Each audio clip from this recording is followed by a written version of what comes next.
예, 2021년 11월 7일 길가온교회 주일예배 말씀입니다. 오늘 말씀은 사사기 15장 14절에서 20절까지 말씀입니다. 우리 같이 봉독하겠습니다. 삼손이 레히의 이름에 블레셋 사람들이 그에게로 마주 나가며 소리 지를 때 여호와의 영이 삼손에게 갑자기 임하시매 그의 팔 위에 밧줄이 불탄 삼과 같이 그의 결박되었던 손에서 떨어진지라. 삼손이 나귀의 새 턱뼈를 보고 손을 내밀어 집어들고 그것으로 1000명을 죽이고 이르되 나귀의 턱뼈로 한 더미 두 더미를 쌓았으며 나귀의 턱뼈로 내가 1000명을 죽였도다 하니라. 그가 말을 마치고 턱뼈를 자기 손에서 내던지고 그곳을 라맛 레히라 이름하였더라. 삼손이 심히 목이 말라 여호와께 부르짖어 이르되 주께서 종의 손을 통하여 이 큰 구원을 베푸셨사오나 내가 이제 목말라 죽어서 할례 받지 못한 자들의 손에 떨어지겠나이다 하니 하나님이 레히에서 한 우묵한 곳을 터뜨리시니 거기서 물이 솟아 나오는지라. 삼손이 그것을 마시고 정신이 회복되어 소생하니 그러므로 그 샘 이름을 에낙고레라 불렀으며 그 샘이 오늘까지 레히에 있더라. 블레셋 사람의 때에 삼손이 이스라엘의 사사로 20년 동안 지냈더라. 오늘은 엔학고레 부르짖는 자의 샘이라는 제목으로 하나님 말씀 전하겠습니다. 오늘 이 본문에서는 삼손에 대한 이야기가 나옵니다. 삼손의 행적을 기록하는 부분은 사사기 13장에서 16장까지의 내용인데 오늘 이야기는 이스라엘의 백성의 반역으로 시작되고 있습니다. 사사기 13장 1절 말씀을 보겠습니다. 이스라엘 자손이 다시 여호와의 목전에 악을 행하였으므로 여호와께서 그들을 40년 동안 블레셋 사람의 손에 넘겨주시니라. 어떻습니까? 우리가 구약 성경을 보면 계속해서 반복되는 패턴이 있습니다. 이스라엘 백성들은 조금 먹고 살만하면 하나님께 반역하고 죄를 지어서 매를 자초했던 것입니다. 여기서도 하나님 앞에서 악을 행하는 이스라엘을 하나님은 누구에게 넘겨주셨습니까? 블레셋에게 넘겨주셨다고 말씀합니다. 그러면 이스라엘은 또 하나님 앞에 매달려서 살려달라고 하지 않습니까? 이렇게 반복되는 이스라엘 백성의 반역에도 하나님은 그들을 구원하시기 위해 새로운 역사를 계획하셨습니다. 그래서 삼손의 이야기가 시작되는 13장에서는 삼손의 출생 배경을 자세히 기록하면서 그가 평생 하나님이 구별하신 나실인으로서 하나님 앞에 헌신하는 삶을 살게 될 것이다 하는 것을 예언하고 있습니다. 사사기 13장 5절 말씀을 보겠습니다. 보라, 내가 임신하여 아들을 낳으리니 그의 머리 위에 삭도를 대지 말라. 이 아이는 태에서 나옴으로부터 하나님께 바쳐진 나실인이 됨이라. 그가 블레셋 사람의 손에서 이스라엘을 구원하기 시작하리라 하시니.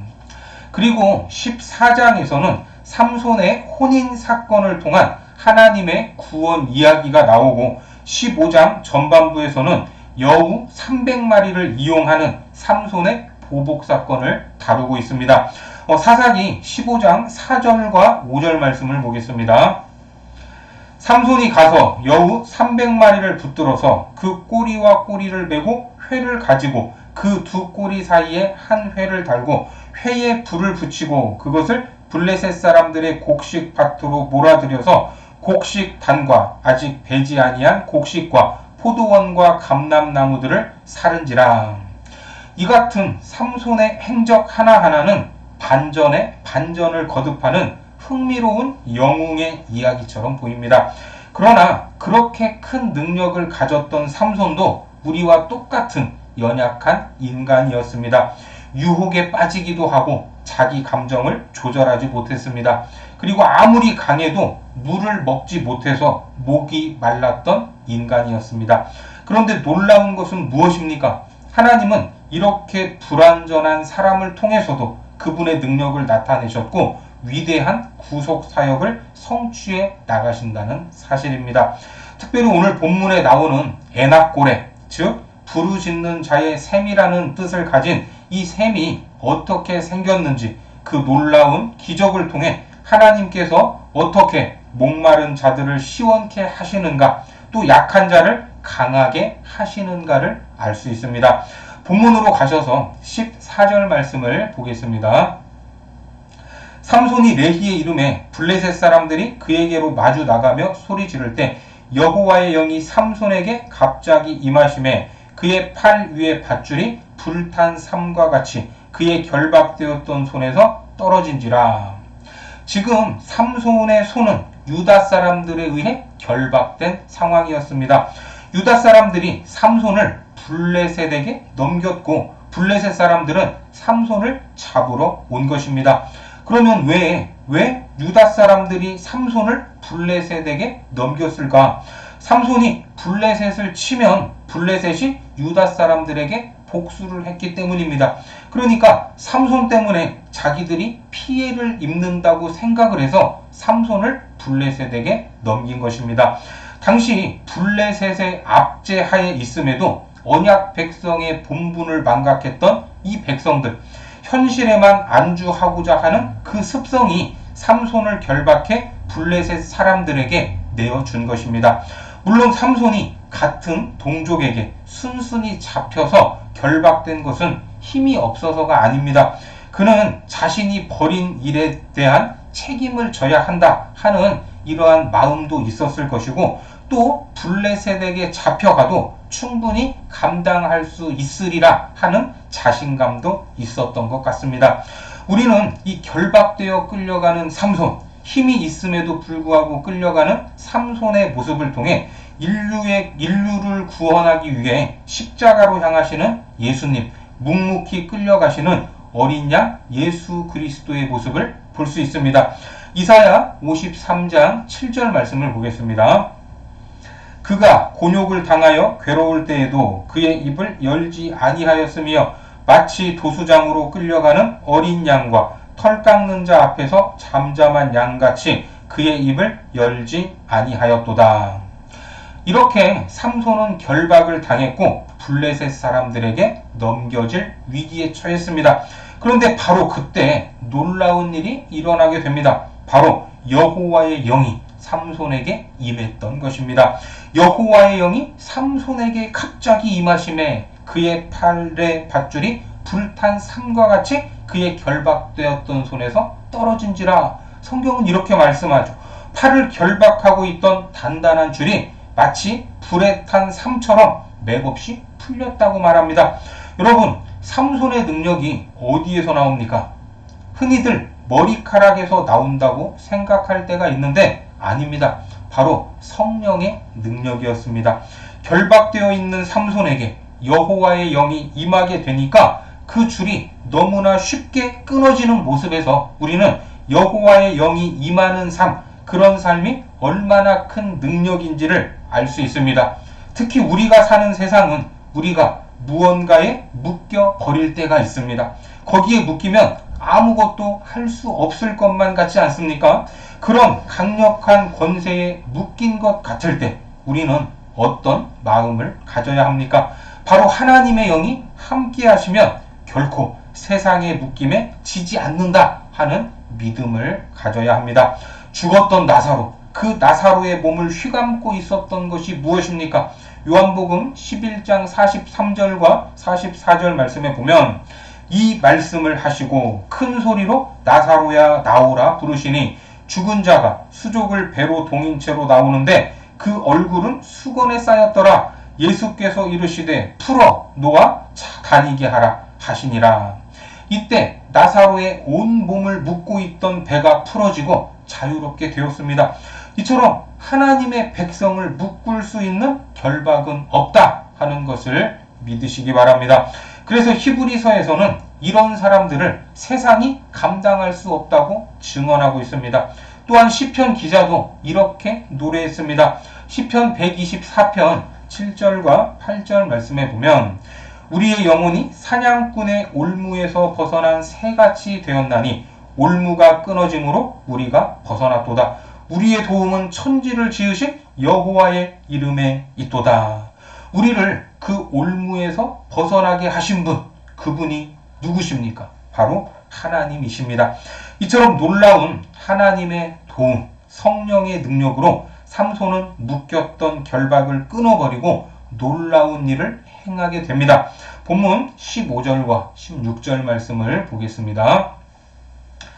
삼손이 나귀의 새 턱뼈를 보고 손을 내밀어 집어들고 그것으로 1000명을 죽이고 이르되 나귀의 턱뼈로 한 더미 두 더미를 쌓았으며 나귀의 턱뼈로 내가 1000명을 죽였도다 하니라.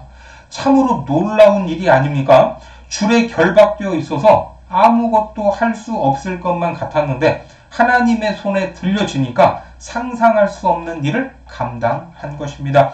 어떻게 한 사람이 1000명을 상대해서 이길 수 있습니까? 그것도 좋은 무기를 가지고 상대한 것이 아닙니다. 길거리에 버려진 나귀의 턱뼈로 적을 이겼다고 말합니다. 우리는 하나님의 능력으로 놀라운 기적의 주인공이 될 수 있다 하는 것을 믿어야 합니다. 마태복음 21장 42절에도 보면 예수께서 이르시되 너희가 성경의 건축자들이 버린 돌이 모퉁이의 머릿돌이 되었나니 이것은 주로 말미암아 된 것이요 우리 눈에 기이하도다 함을 읽어본 일이 없느냐. 예수님께서도 당대에 너무나도 무력해 보였습니다. 그냥 군병에게 잡혀서 아무 힘도 못 쓰고 십자가에 못 박혀 죽은 것만 같지 않았습니까? 하지만 그렇게 버려져서 쓸모없어 보이는 돌이었지만 건축자의 손길이 임하게 되니까 무엇이 되었습니까? 버려진 돌이 소중한 모퉁이 돌이 되었다고 말합니다. 계속해서 본문을 보시면 하나님의 영이 임한 삼손이 초월적인 능력으로 블레셋 사람 1000명을 죽였지만 그 싸움에서 삼손은 철저히 혼자였습니다. 그의 곁에는 삼손에게 물 한 모금 떠다 줄 사람도 없었던 것 같습니다. 그렇게 홀로 블레셋 사람 1000명을 상대로 한 이 삼손 역시 우리와 똑같은 인간이었기 때문에 심한 갈증을 느끼게 되었습니다. 그가 느낀 갈증이 얼마나 컸던지 죽을 것만 같다 이렇게 말을 합니다. 본문 18절 말씀을 보겠습니다. 삼손이 심히 목이 말라 여호와께 부르짖어 이르되 주께서 종의 손을 통하여 이 큰 구원을 베푸셨사오나 내가 이제 목말라 죽어서 할례 받지 못한 자들의 손에 떨어지겠나이다 하니 삼손은 극심한 고통, 갈증의 문제를 이제 어디로 가져갔습니까? 하나님께 가지고 나아갔던 것입니다. 그렇게 갈증을 호소하는 삼손을 하나님은 외면하지 않으시고 샘물로 응답을 하시는데 아무것도 없던 레히의 한 우묵한 곳에서 샘물이 터져 나왔던 것입니다. 본문 19절 말씀을 보겠습니다. 하나님이 레히에서 한 우묵한 곳을 터뜨리시니 거기서 물이 솟아 나오는지라 삼손이 그것을 마시고 정신이 회복되어 소생하니 그러므로 그 샘 이름을 에낙고레라 불렀으며 그 샘이 오늘까지 레히에 있더라. 삼손은 그곳을 엔학고레 부르짖는 자의 샘물이라고 불렀습니다. 하나님은 부르짖어 간구하는 삼손에게 응답하시고 그의 갈증, 육신의 필요를 해결해 주셨습니다. 그런 상황에서 물을 마시지 못한다면 죽을 수도 있었는데 하나님은 삼손을 죽지 않게 하셨고 그의 필요를 채우셨습니다. 그렇습니다. 하나님은 나시린으로 구별된 삼손을 결코 홀로 두지 않으셨습니다. 사사기 13장 7절 말씀에 보면 그가 내게 이르기를 보라 내가 임신하여 아들을 낳으리니 이 집 포도주와 독주를 마시지 말며 어떤 부정한 것도 먹지 말라. 이 아이는 태에서부터 그가 죽는 날까지 하나님께 바쳐진 나시린이 됨이라 하더이다 하니라. 여기서 뭐라고 예언을 합니까? 태에서부터 그가 죽는 날까지 하나님께 바쳐진 나시린이라고 말합니다. 하나님이 죽는 날까지 함께 하시겠다는 약속입니다. 하지만 하나님의 사람들도 큰 일을 감당한 후에 위기를 맞이할 때가 있습니다. 오늘 삼손도 그랬지만 구약에서 놀라운 하나님의 역사를 꼽으라면 바알 선지자 450명을 홀로 상대했던 엘리야 선지자의 이야기가 있습니다. 하나님께 기도해서 하늘에서 불을 내리지 않았습니까? 그런 큰 일을 했던 엘리야 선지자에게도 죽을 것만 같은 상황이 찾아왔습니다. 그의 마음에 이세벨이라는 두려움이 찾아온 것입니다.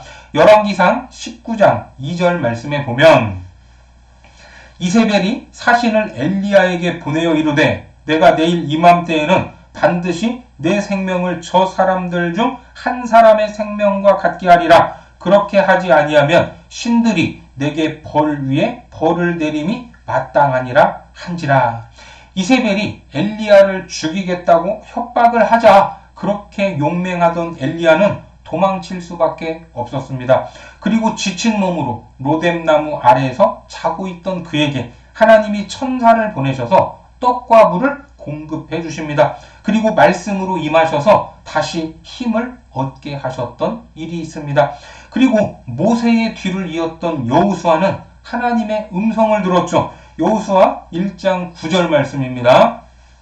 내가 내게 명령한 것이 아니냐. 강하고 담대하라. 두려워하지 말며 놀라지 말라. 내가 어디로 가든지 내 하나님 여호와가 너와 함께 하느니라 하시니라. 모세가 죽고 난 후 이스라엘을 이끌어야 했던 여호수아는 두렵지 않을 수 없었습니다. 그 민족이 얼마나 말도 안 듣고 패역하다는 것을 그동안 지켜봤기 때문입니다. 그런 상황에서 하나님은 강하고 담대하라, 두려워하지 말고 놀라지 말라 하시면서 너와 항상 함께 하시겠다 하는 약속을 주신 것입니다. 오늘 삼손이 경험한 엔합고레의 샘물은 예수님 시대의 절망적인 삶을 살고 있던 사마리아의 한 여인에게 예수님께서 주셨던 영원한 생수처럼 인생의 반전을 이루게 하고 삶의 기적을 베풀어주는 소망의 샘물이 되었습니다. 요한복음 4장 14절 말씀을 보겠습니다. 내가 주는 물을 마시는 자는 영원히 목마르지 아니하리니 내가 주는 물은 그 속에서 영생하도록 솟아나는 샘물이 되리라. 이처럼 하나님은 우리의 기도를 다 들으시고 때에 받는 은혜와 필요를 베풀어 주신다 하는 것을 믿으시기 바랍니다.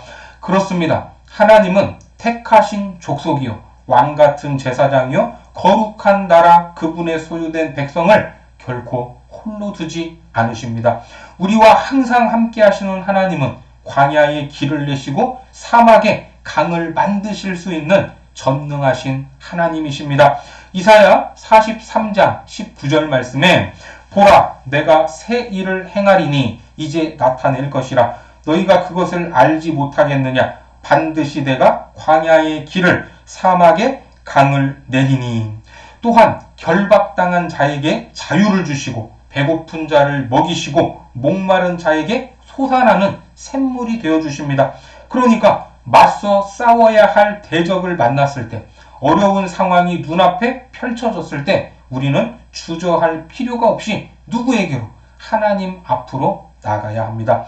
사실 하나님을 찾지 않던 사사시대의 삼손도 자기가 가진 능력을 하나님의 일보다는 자기의 욕심을 채우기 위해서 살고 있었습니다. 삼손이 사사로서 제 역할을 얼마나 했습니까? 하지만 우리는 구원의 약속을 이루시기 위해서라면 부족한 모습의 삼손이라도 들어쓰셨던 하나님의 신실하심을 믿어야 합니다. 아무도 구원을 간구하지 않았던 시대였지만 하나님은 구원의 약속을 지키고 계셨다는 말입니다. 그래서 하나님의 능력으로 삼손이 용사로 쓰임을 받을 수 있었고 하나님의 백성을 구원하는 역할도 감당할 수 있었던 것입니다. 그래서 이후 이스라엘이 블레셋의 압제 아래에 있는 상황에서 삼손이 몇 년, 20년을 더 사사로 지냈다 이렇게 말씀하고 있습니다. 본문 20절 말씀입니다. 블레셋 사람의 때에 삼손이 이스라엘의 사사로 20년 동안 지냈더라. 성경은 삼손을 사사로 인정하고 있습니다. 이렇게 삼손의 이야기 15장은 블레셋 사람들이 다스리던 시대에 그가 20년 동안 이스라엘의 사사로 지냈다 하는 말로 끝을 냅니다. 삼손은 이방인의 지배가 당연히 여겨지던 때에 사사로 활동했습니다. 이스라엘이 이방인 압제자들을 상대로 싸울 의지가 전혀 없던 시대였습니다. 그런 시대에 삼손은 사사로서 온전한 평안을 안겨주지 못했습니다. 그러나 하나님께서는 보이지 않는 곳에서 역사하셨고 여전히 은혜를 베풀어 주셨습니다. 삼손이 태어나기 전부터 그를 나실인으로 부르신 것도 블레셋 여인과의 결혼을 통해 블레셋 사람을 치게 하신 것도 하나님이십니다. 당신의 백성을 구원하시려는 하나님의 뜻을 분명히 하셨습니다. 삼손은 나실인의 기준에 전혀 미치지 못한 인물이었지만 그를 통해 역사하셨던 하나님은 온전하시고 문혜로우신 분이었기 때문에 모든 구원의 약속이 성취되었다 하는 것을 믿으시기 바랍니다. 우리 역시 부족하고 연약한 모습이 있지만 구원의 하나님, 능력의 하나님을 믿고 의지하여 그분을 향해 부르짖으시기 바랍니다. 그럴 때 우리 삶에도 엔합골에 부르짖는 자의 샘이 터져 나올 것입니다. 그 놀라운 역사가 우리의 삶 가운데 있기를 주님의 이름으로 축원합니다. 기도하겠습니다. 하나님, 세상에서 구별된 삶을 살아야 할 우리들이지만 때로는 부족하고 연약한 모습을 보일 때가 많이 있음을 고백합니다. 하지만 우리를 향한 하나님의 신실한 은혜와 사랑으로 인해 우리가 사명을 감당하고 살아갈 수 있음을 믿습니다. 원수 앞에서 어려운 순간에도 좌절하지 않고 하나님께 부르짖게 하셔서 우리 삶에서도 애낙골에 부르짖는 자의 샘이 터져나오는 놀라운 역사를 경험하게 하여 주옵소서. 예수님의 이름으로 기도드립니다. 아멘.